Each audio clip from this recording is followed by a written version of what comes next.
Kembali di Breaking News Kompas TV bersama saya Maido Pelfrina. Saudara, sore hari ini masih berlangsung pertemuan antara Presiden terpilih Prabowo Subianto dengan Ketua Umum Partai Kebangkitan Bangsa Muhaimin Iskandar di kantor DPP PKB di kawasan Senen, Jakarta Pusat.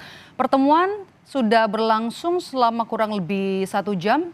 Apa yang bakal dibahas oleh keduanya? Utamanya setelah penetapan Presiden dan Wakil Presiden terpilih 2024, karena ada momen yang cukup menarik juga terjadi pada saat penetapan Presiden dan Wakil Presiden terpilih 2024 di gedung KPU, yakni ada kehadiran dari Capres dan juga Cawapres nomor urut 1, yakni pasangan Anies Baswedan dan juga Muhaimin Iskandar, serta ada juga kehadiran dari sejumlah partai pendukung yang berada di luar dari kubu 02. Ini adalah gambar terkini, saudara, yang kami hadirkan di kantor DPP PKB. Pertemuan berlangsung sekitar jam 2 siang tadi. Kita akan bahas apa yang bisa kita baca dari pertemuan keduanya, kemudian juga kehadiran dari PKB, kemudian juga P3, apakah konsolidasi langsung digelar setelah penetapan Presiden dan Wakil Presiden terpilih di KPU pagi tadi. Kita akan bahas bersama dengan analis komunikasi politik Universitas Padjadjaran, ada Kunto Adiwibowo yang bergabung sore hari ini lewat sambungan Zoom. Mas Kunto, dengan Maido di sini, Mas Kunto. Selamat siang. Oke, Mbak Maido. Mas Kunto, yang bisa Anda lihat, yang bisa Anda baca dari pertemuan antara Presiden terpilih ini jadi menarik ya, karena Prabowo yang menyambangi kantor DPP PKB. Ini sesuai dengan apa yang disampaikan oleh Prabowo untuk merangkul semua yang berada di luar 02? Betul Mbak, ini politik merangkulnya Pak Prabowo. Pertama ya karena tentu saja beliau ingin dapat dukungan lebih banyak kursi di DPR, dan itu berarti harus dari banyak partai gitu kan, dan beliau berusaha untuk merangkul partai-partai ini gitu, terutama yang di luar koalisi 02 awalnya.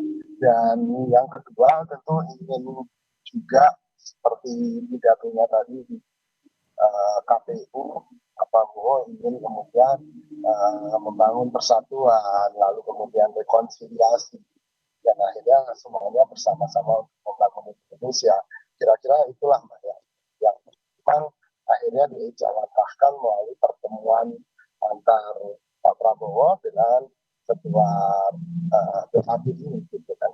Tapi ini kan sebenarnya bukan sesuatu yang mengejutkan ya Mbak ya, karena dari awal kita mungkin tahu walaupun PKB berada di koalisi perubahan juga, Nasdem juga gitu kan, tapi kan kedekatan dengan pemerintahan Pak Jokowi juga cukup erat. Oke. Mas Kunto, sebenarnya kami kurang jelas bisa mendengar suara Mas Kunto, audionya kurang tersampaikan dengan baik, tapi mungkin bisa sambil diperbaiki juga jaringan internet kita. Mas Kunto, Anda masih bisa mendengar saya, Mas Kunto?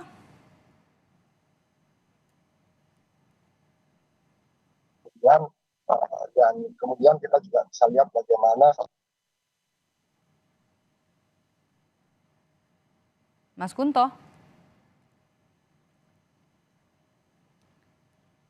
Kita sepertinya mengalami gangguan teknis bersama dengan analis komunikasi politik dari Universitas Padjadjaran, Kunto Adiwibowo. Kami akan terus memperbaharui atau memperbaiki sambungan komunikasi dengan Kunto Adiwibowo. Ini adalah gambar terkini, saudara, di kantor DPP Partai Kebangkitan Bangsa, di mana ada pertemuan antara Presiden terpilih Prabowo Subianto bersama dengan Ketua Umum PKB Muhaimin Iskandar, yang kita katakan cukup menarik tadi, kehadiran Muhaimin Iskandar di kantor KPU pada saat penetapan Presiden dan Wakil Presiden terpilih di kantor KPU pada Rabu pagi tadi.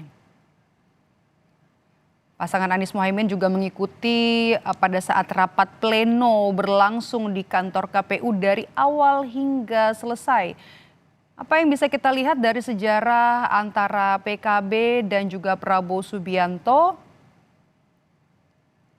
sebelum akhirnya PKB ini bergabung dengan Koalisi Perubahan?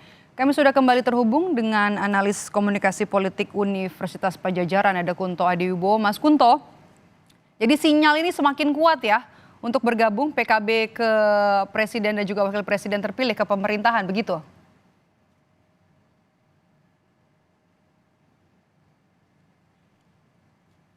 Saya apa kedekatan PKB Caimin ini dengan Presiden Jokowi kemudian juga disambut dan tentu saja diteruskan dengan penerusnya Pak Prabowo dan tampaknya apa keduanya sebenarnya sudah melakukan komunikasi-komunikasi tentu saja sehingga yang kita lihat hari ini adalah semacam gongnya gitu Mbak. Semacam ya ini semacam setengah resmi sudah bergabung ke koalisi, perbincangan-perbincangan sebelumnya sudah ada, dan di sini menunjukkan bagaimana ya kemarin sebenarnya sambil menunggu MK, putusan dari MK, ya PKB tentu sudah melakukan komunikasi-komunikasi ini dengan Mhm. koalisinya Pak Prabowo, kan? Dan apa ya kita juga melihat hal yang sama dengan Nasdem, jadi ya tinggal tunggu waktu aja apakah PKS juga akan bergabung juga dengan koalisinya Pak Prabowo atau enggak. Oke. Nasdem, kemudian juga ada sinyal PKS juga tadi datang ya pada saat penetapan di KPU. Jadi siapa yang bakal jadi oposisi kalau Anda baca? Nah ini Mbak, sebenarnya kan tadi bahkan waktu apa pidatonya Pak Prabowo juga rakyat menginginkan ya kontestasi pemilu ini lebih serius, lebih apa ya, tajam pemikiran-pemikirannya dan di saat yang sama setelah pemilu, rakyat sebenarnya juga menginginkan seharusnya partai-partai politik yang ada partai-partai politik yang kuat yang ada di pemerintahan sehingga bisa mengontrol di Mhm. fungsi kontrol DPR terhadap pemerintah itu jadi lebih kuat gitu kan. Oke. Kalau